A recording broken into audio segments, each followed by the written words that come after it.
এতক্ষণ গৌর লীলার ভিতরে ছিলাম। এবারে আমরা যাব বৃন্দাবন ধাম। তাই বৃন্দাবন ধাম যাওয়ার সময়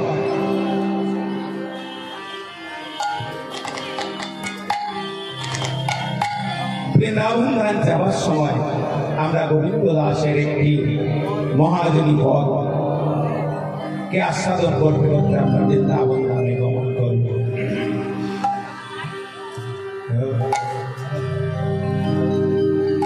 ভজ শ্রী রাধা রমণ রমণী মনোহর বৃন্দাবন ধন দেবা। ভজ শ্রী রাধা রমণী মনোহর বৃন্দাবন ভজ শ্রী রাধা রমণ রমণী মনোহর বৃন্দাবন ধন দেবা। ভজ শ্রী রাধা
আপনারা বুঝতেই পারছেন আজকে গৌরচন্দ্রিকা দেখে বোঝা উচিত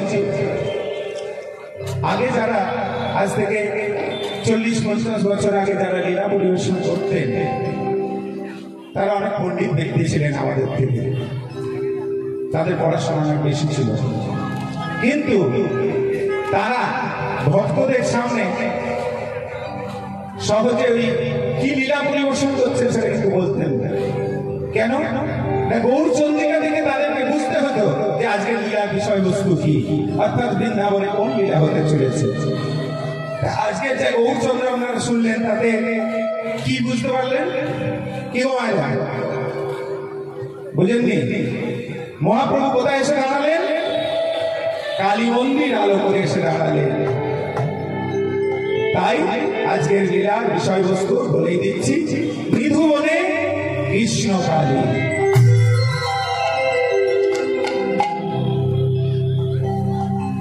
আজকে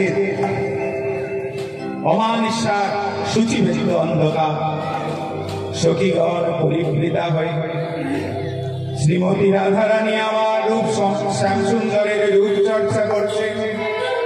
ললিতায় বিশাখা ওরে চম্পক লতিকা, আজ আমি যমুনার ঘাটে গিয়ে এক অপরূপ রূপ দেখে সে রূপ তো বলার নয় আর কর নয়। ললিতা বলছে ওরে রাধে, আরে সখী তুই কি এমন রূপ দেখে এসেছিস? তা তুই না হয় দেখেছিস, আমরা তো দেখিনি, তা আমরা অনুভব করবো কিভাবে? তুই যদি আমাদের কাছে না প্রকাশ করিস কি রূপ দেখেছিস, কেমন দেখেছিস, তার সজ্জা কেমন ছিল, তাহলে আমরা তো উপলব্ধি করতে পারবো না ঘরে বসে। তাই আমাদেরকে একটু বল, আমাদের একটু বল। রাধে বললেন, ও তবে তোরা শুনবি? তবে শোন, আমি যতটুকু তার বর্ণনা দিতে পারছি সেই দিয়ে তোরা বোঝ যে কি অপরূপ রূপের মানুষ আর যমুনার ঘাটে আমি দেখে এসেছি।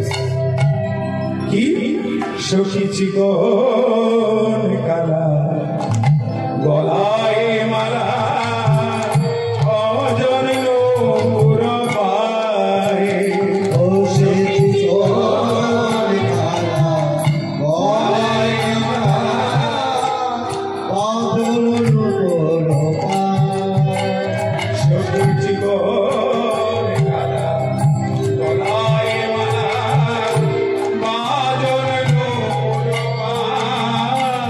Shri Guru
তবে ভালো লাগবে গান।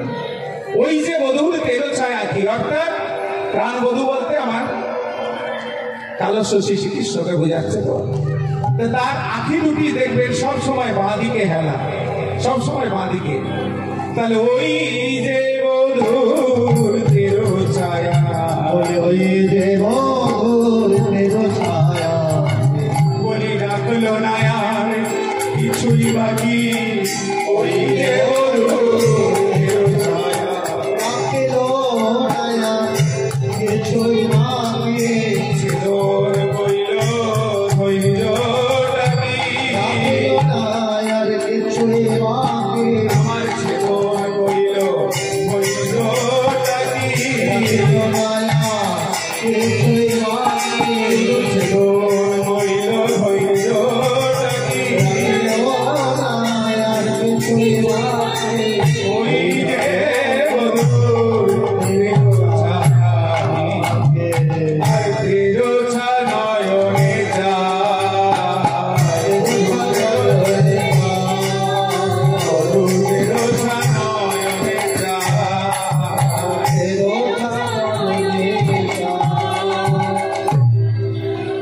শুধু কি তাই, আরো শুনবি শোন। এ তো চূড়ার কথা গেল। আর বলে একটা বনমালা ছিল, সেই বনমালাটি কেমন হচ্ছিল জানিস? দুলছে গলে বনমালা, দুলছে গলে বনমালা,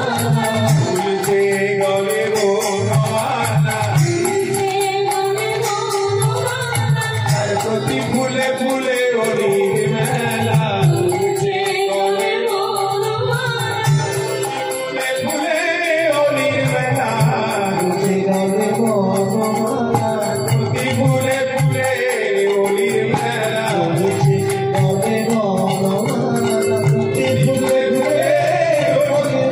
আর শ্যামের করে আলা,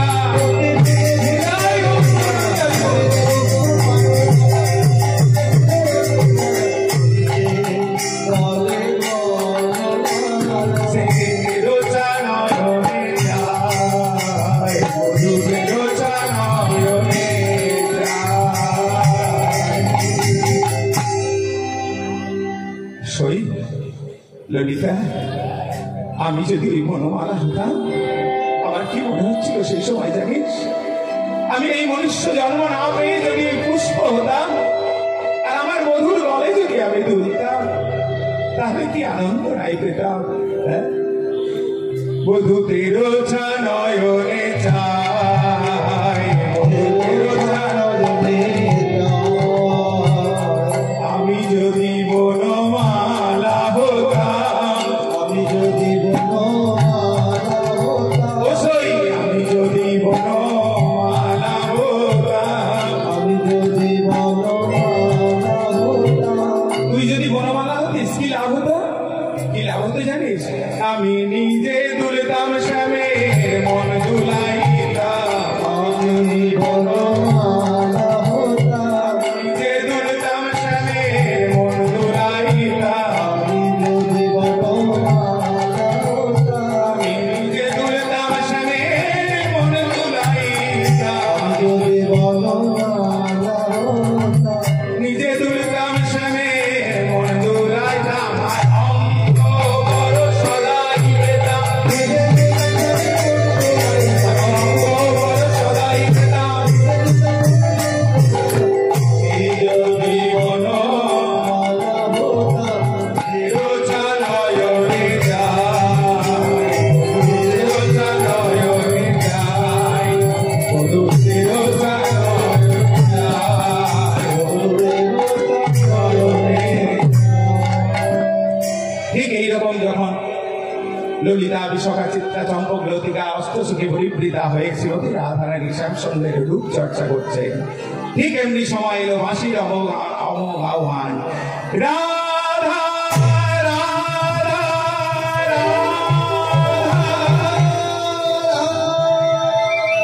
ডাকে বাঁশি রাধা।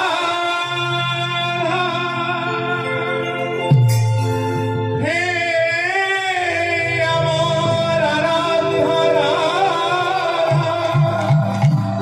হে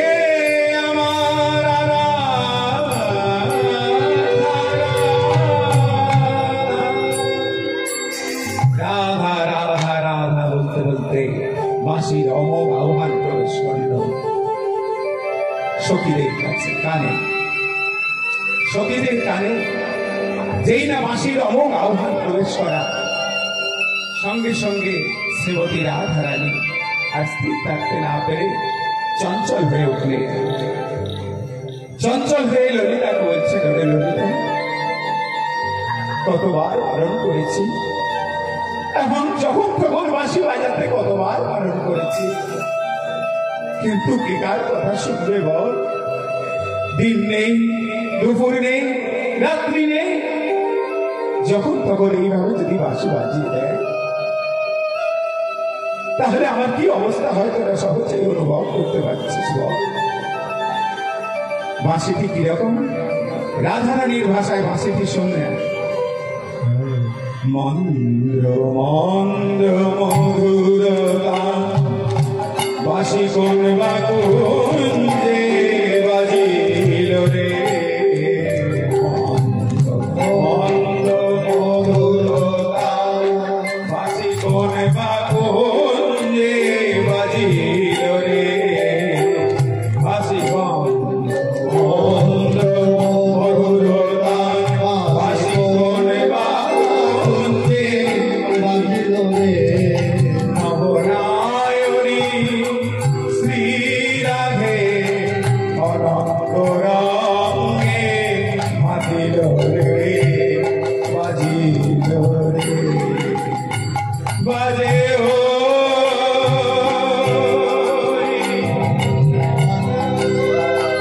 বাজে ও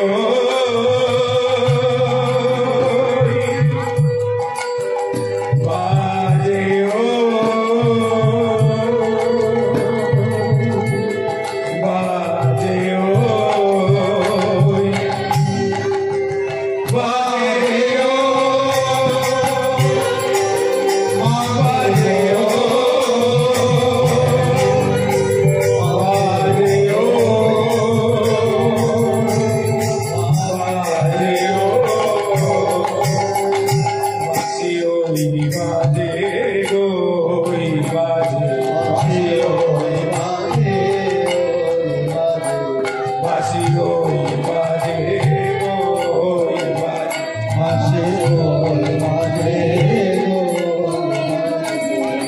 জীবনে বাজে না বাজে ওই বাজে বাঁশি বনে বাজে না মনে বাজে, ওই বাজে বাঁশি বনে বাজে না ওই বাজে বাঁশি বনে বাজে না মনে বাজাইয়া সত্যি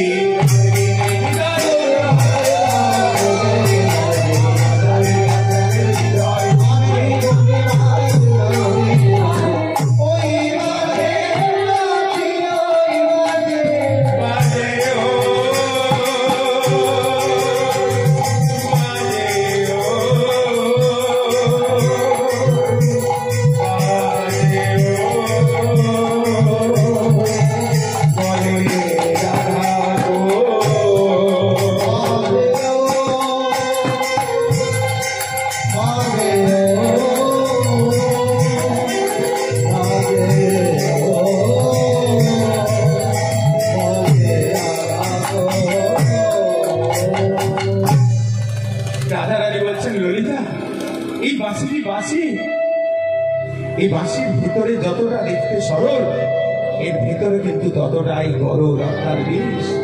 জানিস ও বাঁশি দেখিতে সরল উগরে গরল, বাঁশি দেখিতে সরল উগরে গরল,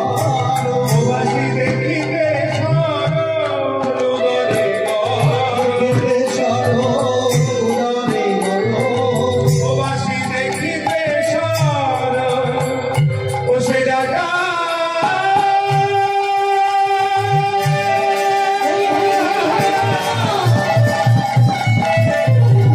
দিয়া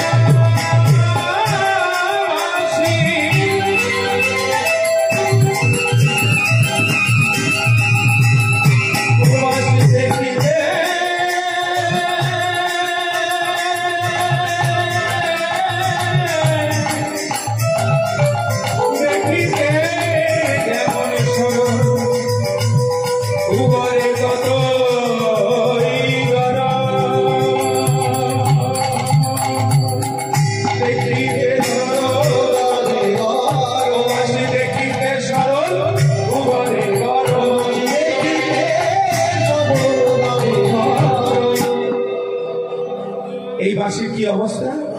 আহা তনু প্রাণ, আহা তনু প্রাণ মন কহিল রে প্রাণ হরিল রে ফুলের পাতা কামাতে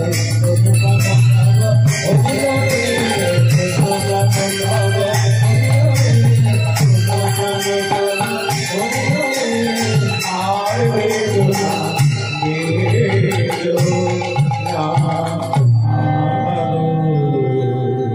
রাধারানী চাইছেন না যখন তখন এইভাবে বাঁশি বাজুক, কারণ বাঁশির ওই অমোঘ আহ্বান যদি তার কানে একবার পৌঁছায়, তার সাধ্য কি সে ঘরে থাকে? তাই বাঁশির শব্দ বৃন্দাবনের আরেকজনের কাছে সর্বাগ্রে গিয়ে পৌঁছে যায়। তিনি কে? ওমা, এই বাঁশির শব্দ বৃন্দাবনের সর্বাগ্রে আরেকজনের কাছে পৌঁছে যায়। বলুন তো কে? এত তো কীর্তন শোনেন, হ্যাঁ কি বলুন? বৃন্দা দেবী, বড়াই বুড়ি। বাহ, যাকে আমরা বড়াই বুড়ি বলি, বৃন্দাবনের অধিষ্ঠাত্রী দেবী যোগমায়া, তার কানে আগে গিয়ে পৌঁছায়। কারণ তাকে বলা হয় অঘটন ঘটন কোটিয়সী যোগমায়া। যে ঘটনা সহজে ঘটে না বা ঘটানো যায় না, সেই ঘটনাকে যিনি ঘটাতে পারেন তাকেই বলা হয় অঘটন ঘটন কোটিয়সী, আমাদের যোগমায়া। বৃন্দাবনে এই যোগমায়া অর্থাৎ এই বড়াই বুড়ি ছিল বলেই কিন্তু বৃন্দাবন লীলা সম্ভব হয়েছিল। রাধা কৃষ্ণের বৃন্দাবন লীলা আমরা যে আস্বাদন করি, যা মহাপ্রভু আমাদের আনয়ন করেছেন, সেই গুপ্ত থেকে সুপ্ত, গুপ্ত যে ছিল লীলা, সেই লীলা যে প্রকাশ করেছেন আমাদেরকে, আমাদের মহাপ্রভু। তো সেই লীলা কি? রাধা গোবিন্দের অপ্রাকৃত লীলা। সেই অপ্রাকৃত লীলা আমরা জানতে পারছি, আজ শুনতে পাচ্ছি, আস্বাদন করতে পারছি একমাত্র রাধা গোবিন্দের মিলিত রুষি গৌর সুন্দরের জন্য। তাই তো? তা সেই বাঁশির অমোঘ আহ্বান শুনে বৃন্দাবনের অধিষ্ঠাত্রী দেবী যোগমায়াকে আর থাকতে পারে, স্থির থাকতে পারলেন না, চললেন। হাতের বয়স তো প্রচুর হয়েছে, হ্যাঁ, কোমর সোজা নেই, কোমরটা বেঁকে গেছে। আস্তে আস্তে লাঠির উপরে ভর করে করে বৃন্দা দেবী চলেছেন।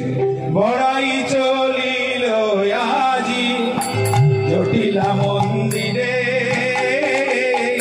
বড়াই চলিল আজি জটিলা মন্দিরে,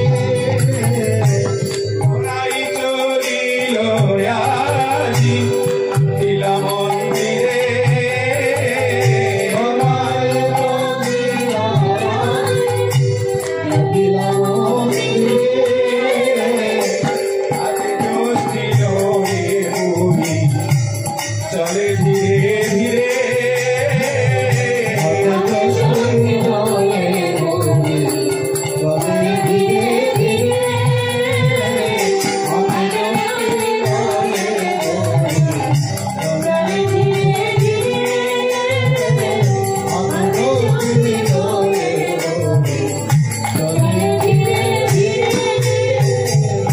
চলিতে চলিতে চলিতে চলিতে ভাবিতে ভাবিতে যাই, চলিতে চলিতে ভাবিতে ভাবিতে যাই, চলিতে চলিতে ভাবিতে ভাবিতে যাই।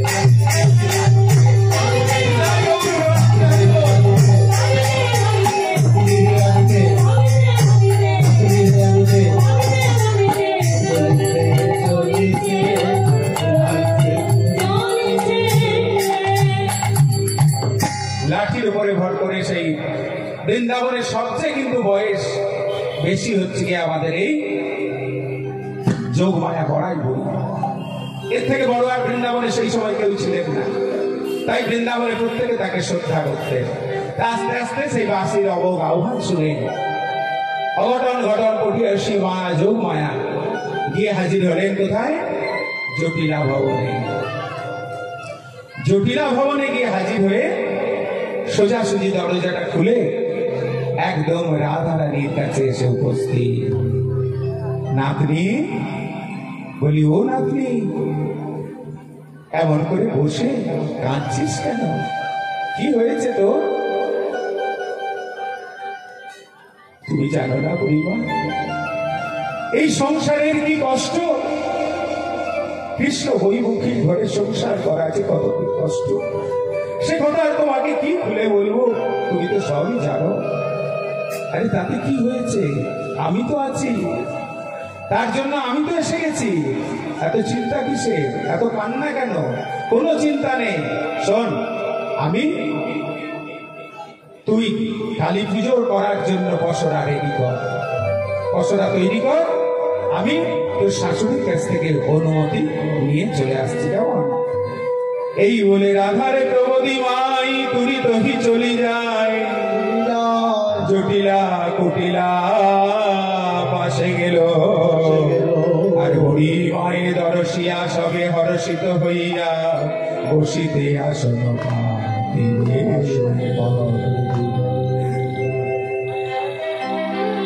লাঠির উপরে ভর করে করে শ্রীমতী রাধারানীর কাছে বুঝিয়ে কালী পুজোর ছলা করে নেধু মনে মিলন করাবে, এই মনে বাসনা রেখে রাধারানীকে বুঝিয়ে চোখের জল মুছিয়ে আসলেন শাশুড়ির কাছে।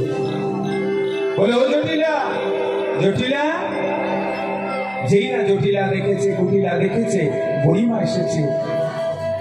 ওপরে যাই হোক, ভেতরে যতই কষ্ট হোক, ওপরটা কিন্তু বড় মুখ মিষ্টি তাদের ছিল।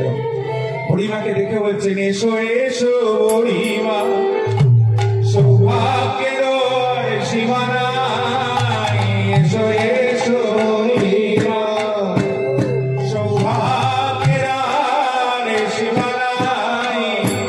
আমি প্রণতি জানাই ও চরণে বুড়িমাই। প্রণতি জানাই ও চরণে। বলি শুভ দিনে শুভক্ষণে বলো মাগো কি কারণে। শোভনে বলো মাগো কি কারণে। পদার্পণ হইল এই ভবনে, আমি ধন্য